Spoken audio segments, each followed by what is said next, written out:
قربانی کے حوالے سے آج ایک مسئلہ میں بیان کرنا چاہتا ہوں۔ جو ہی قربانی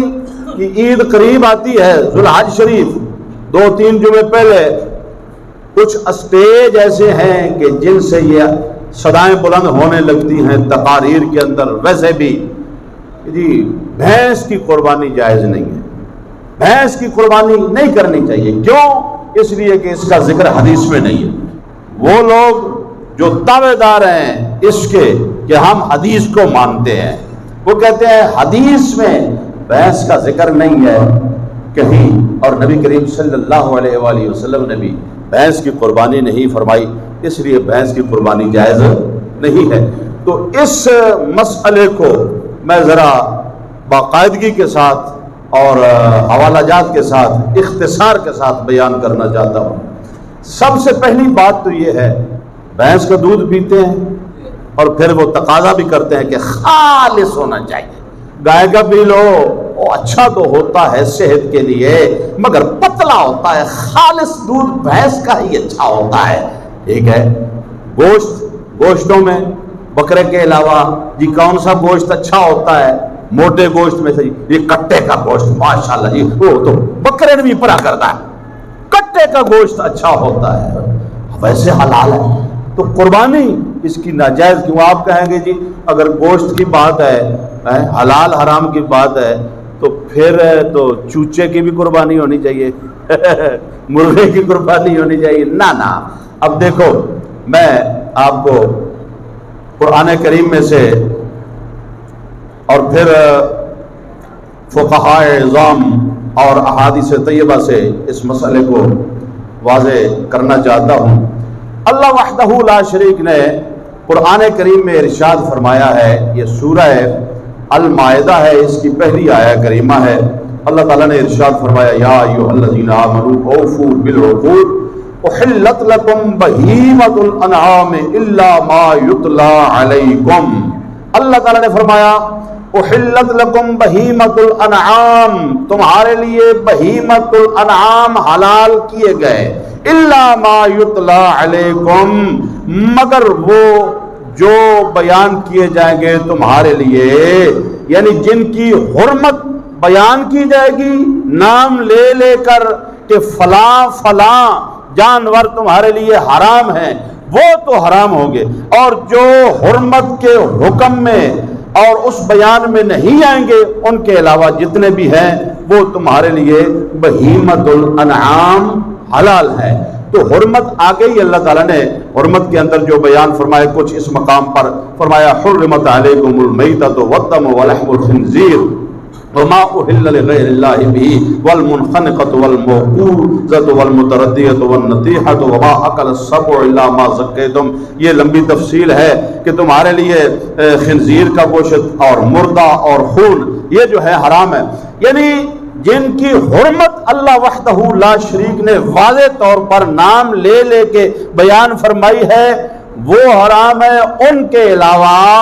حلال ہیں، ان کی حلت کا حکم جو ہے وہ عام ہے۔ ایک یہ آیہ کریمہ ہے۔ دوسری آیہ کریمہ یہ ہے، یہ سورۃ الحج ہے اور اس کی آیت نمبر ہے 34۔ اللہ وحدہ لا شریک نے ارشاد فرمایا ہے، وَلِكُلِّ أُمَّةٍ جَعَلْنَا مَنْسَكًا لِيَذْكُرُوا اسْمَ اللَّهِ عَلَى مَا رَزَقَهُم مِّن بَهِيمَةِ الْأَنْعَامِ وَلِكُلِّ أُمَّةٍ جَعَلْنَا مَنْسَكًا۔ اللہ وحدہ لا شریک ارشاد فرماتا ہے کہ ہر امت کے لیے ہم نے قربانی رکھی ہے، لِيَذْكُرُوا اسْمَ اللَّهِ عَلَى مَا رَزَقَهُم مِّن بَهِيمَةِ الْأَنْعَامِ، تاکہ وہ اللہ کا ذکر کریں جو اللہ نے ان کو رزق دیا، من بہیمت الانعام، بہیمت الانعام سے۔ اب بہیمت الانعام دو جگہ پر اور جگہ پر بھی ہوگا، جو میں نے آپ کو 2 آیات پڑھ کے سنائی ہیں، ان میں بہیمت الانعام کا لفظ آیا ہے۔ بہیمت الانعام کی تفسیر اور تشریح خود قرآن کریم فرما رہا ہے۔ 8واں پارہ ہے، سورہ انعام ہے۔ اللہ وحدہ لا شریک ارشاد فرماتا ہے، ثمانیت ازواج۔ اب یہ بہیمت الانعام کی تفسیر ہے، ثمانیت ازواج، اللہ تعالیٰ نے 8 جوڑے بنائے ہیں، من الضأن اثنین ومن المعز اثنین فرمایا ایک جوڑا جو ہے اللہ تعالیٰ نے ایک جوڑا ارشاد فرمایا، 8 جوڑے جو ہیں ان میں سے من الضأن اثنین و من المعز اثنین، ایک جوڑا بھیڑ سے اور ایک جوڑا بکری سے، اور آگے بیان فرمایا وَمِنَ الْإِبِلِ اثْنَيْنِ وَمِنَ الْبَقَرِ اثْنَيْنِ، ایک جوڑا اونٹ سے اور ایک جوڑا گائے سے، بھیڑ کا جوڑا نر مادہ، بکری کا جوڑا نر مادہ، اور اسی طرح فرمایا وَمِنَ الْإِبِلِ اثْنَيْنِ وَمِنَ الْبَقَرِ اثْنَيْنِ، ایک جوڑا اونٹ سے اور ایک جوڑا گائے سے، 4 یہ ہو گئے نر اور مادہ، 8 جوڑے۔ اب 8 جوڑے قرآن کریم نے ارشاد فرمائے ہیں جو حلال ہیں اور جن کی قربانی جائز ہے۔ اب یہ جو سورہ انعام کی آیت نمبر 143 ہے کہ من الضأن اثنین ومن المعز اثنین، اس کی تفسیر کرتے ہوئے حضرت لیث بن ابی سلیم، یہ تابعی ہیں، صحابہ کرام رضوان اللہ تعالی علیہم اجمعین کی انہوں نے زیارت کی ہے، یہ تابعی ہیں، یہ فرماتے ہیں کہ الجاموس والبختی من الازواج الثمانیہ، کہتے ہیں کہ یہ جو 8 جوڑے ہیں نا جن کا ذکر اللہ نے قرآن میں فرمایا ہے، ان 8 جوڑوں میں الجاموس بھینس والبختیو، یہ ایک اونٹ کی قسم ہے بختی اونٹ، فرماتے ہیں کہ الجاموس والبختیو، بھینس اور بختی اونٹ من الازواج الثمانیہ، انہی 8 جوڑوں کے اندر شامل ہیں، بھینس بھی اور بختی اونٹ بھی۔ وَمِنَ الْإِبِلِ اثْنَيْنِ وَمِنَ الْبَقَرِ اثْنَيْنِ، ابل اونٹ یعنی جوڑا، وَمِنَ الْبَقَرِ اثْنَيْنِ جوڑا، گائے کا جوڑا، اونٹ کے اندر بختی اونٹ بھی شامل ہے اور گائے کے اندر بھینس شامل ہے۔ یہ تفسیر در منصور ہے اور اس کی جلد نمبر 3 ہے، صفحہ نمبر 95 ہے۔ اس پر مشہور تابعی حضرت لیث بن ابی سلیم رضی اللہ تعالی عنہ، ان کا یہ فرمان اور یہ قول موجود ہے۔ مطلب یہ ہے کہ جو گائے ہے اس کا ذکر تو قرآن کریم کے اندر بھی موجود ہے اور احادیث طیبہ کے اندر بھی موجود ہے، اور بھینس جو ہے یہ بھی گائے کی ہی ایک قسم ہے، یہ پوری امت کا اجماع ہے، اور اصحاب اصول ہیں اور اصحاب لغت ہیں، انہوں نے بھی یہی فرمایا ہے کہ جو بھینس ہے یہ بھی گائے کی ہی ایک قسم ہے، یعنی گائے جو ہے وہ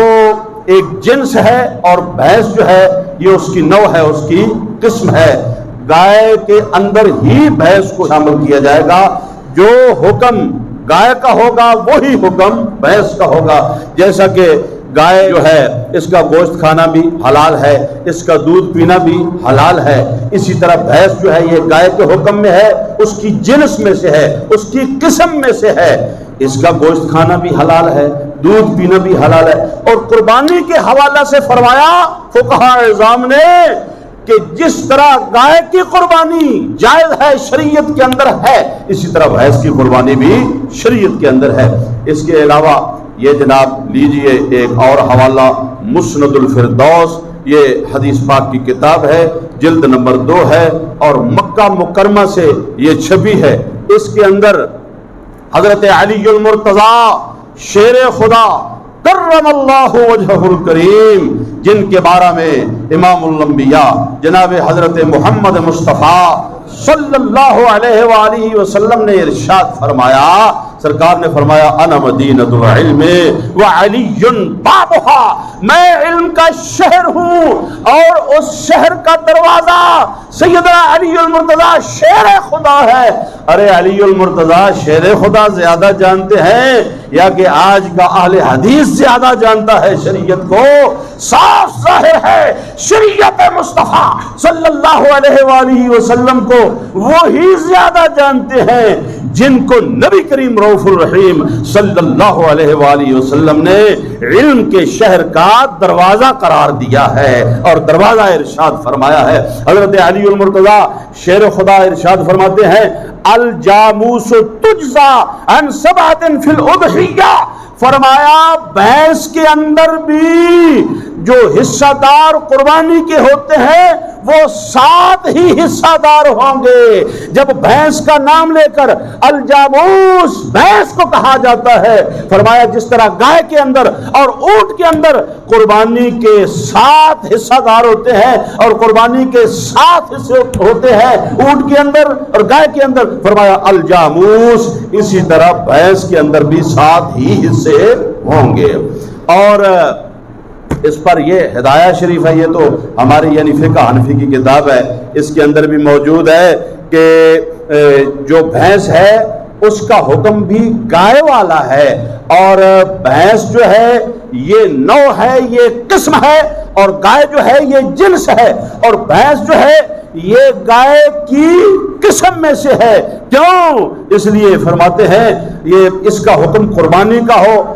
گوشت کھانے کا ہو اور زکوٰۃ دینے کا ہو، دودھ پینے کا ہو، جو بھی حکم گائے کا ہوگا وہی حکم بھینس کا ہوگا، یہ اسی کے حکم میں شامل ہے، داخل ہے۔ کیوں؟ لِأَنَّهُ مِن جِنسِهِ، یہ اگرچہ کتاب فقہ حنفی کی ہے لیکن اس کو تسلیم کیا ہے ان لوگوں کے بڑے بزرگوں نے بھی، اور یہ بلوغ المرام امام ابن حجر عسقلانی کی کتاب ہے، اس کا ترجمہ بھی ان کے مولوی صاحب نے کیا ہے۔ اس کے اندر بھی جو قربانی کے جانوروں کی جو عمر ہے ان کا ذکر کرتے ہوئے انہوں نے بھینس کی عمر کا بھی باقاعدہ ذکر کیا ہے اور تسلیم کیا ہے۔ اور یہ کتاب ہے فتاوی ثنائیہ، ثناء اللہ امرتسری صاحب، ان حضرات کے بڑے یہ محدث ہیں اور بڑے ان کے یہ مفسر ہیں، عالم دین ہیں۔ آج جو لوگ انکار کرتے ہیں بھینس کی قربانی کا، ان لوگوں کے یہ بڑا بزرگ ہے، کتاب کا نام ہے فتاوی ثنائیہ، یہ دیکھیں نظر آ رہا ہے فتاوی ثنائیہ، اس کے اندر کیا لکھا ہوا ہے مسئلہ بھینس کی قربانی کا۔ سوال کیا کسی نے کہ بھینس کی حلت کی قرآن و حدیث سے کیا دلیل ہے اور اس کی قربانی بھی ہو سکتی ہے یا نہیں، قربانی جائز ہو تو استدلال کیا ہے؟ حضور سرور کائنات صلی اللہ علیہ وآلہ وسلم نے خود اجازت فرمائی ہے یا عمل صحابہ سے ہے؟ یہ سوال ہے۔ جواب کیا دیتے ہیں؟ جواب دیتے ہیں جہاں حرام چیزوں کی فہرست دی ہے وہاں یہ الفاظ مرقوم ہیں، قُلْ لَا أَجِدُ فِي مَا أُوحِيَ إِلَيَّ مُحَرَّمًا عَلَىٰ طَاعِمٍ يَطْعَمُهُ إِلَّا أَن يَكُونَ مَيْتَةً أَوْ دَمًا مَّسْفُوحًا، ان چیزوں کے سوا جس چیز کی حرمت ثابت نہ ہو وہ حلال ہے۔ یعنی جو چیزیں بیان کر دی گئی واضح نام لے کر کہ یہ حرام ہے وہ حرام ہے، اور جن چیزوں کا ذکر نہ ہو وہ حلال ہے۔ لکھتے ہیں بھینس ان میں نہیں، جن کا نام لے کر اللہ نے حرام کہا ہے نا کہ فلاں فلاں چیز حرام ہے، کہتے ہیں بھینس ان چیزوں میں نہیں ہے، بھینس کا ذکر نہیں آیا کہ یہ حرام ہے۔ اور اس کے علاوہ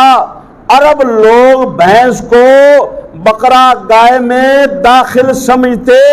ہیں، تشریح حجاز میں بھینس کا وجود ہی نہ تھا، بس اس کی قربانی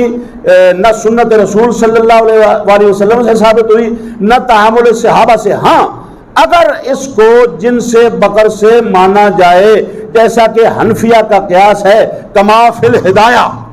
اب یہاں پر اہل حدیث نے ہدایہ کو تسلیم کیا ہے، کہتا ہے کما فی الہدایہ، یا عموم بہیمۃ الانعام پر نظر ڈالی جائے، جیسا کہ میں نے 2 آیات بہیمۃ الانعام کے حوالے سے پڑھی ہے کہ ان میں بہیمۃ الانعام جن کا اللہ تعالیٰ نے ذکر فرمایا ان کی حلت کا یعنی حلال ہونے کا حکم عام ہے۔ کہتے ہیں یا عموم بہیمۃ الانعام پر نظر ڈالی جائے تو حکم جواز قربانی کے لیے یہ علت کافی ہے، یعنی قربانی کے جائز ہونے کے لیے یہ علت کافی ہے کہ اللہ وحدہ لا شریک نے جو فرمایا کہ بہیمۃ الانعام، جن کا ذکر، جو بے زبان جانور ہے جن کی حرمت کا، حرام ہونے کا قرآن نے صراحتاً ذکر نہیں فرمایا، ان کے اندر بھینس بھی شامل ہے، لہذا یہ علت ہی کافی ہے۔ تو مسئلہ ثابت یہ ہوا کہ بھینس کی قربانی جائز ہے۔ یہ ان کے اپنے علماء کرام اور فتاوی رضویہ کے اندر بھی، اور اس کے علاوہ 6-7 اور ان کے علماء کرام کے فتاوی موجود ہے کہ بھینس کی قربانی بالاتفاق اجماع امت کے ساتھ ثابت ہے۔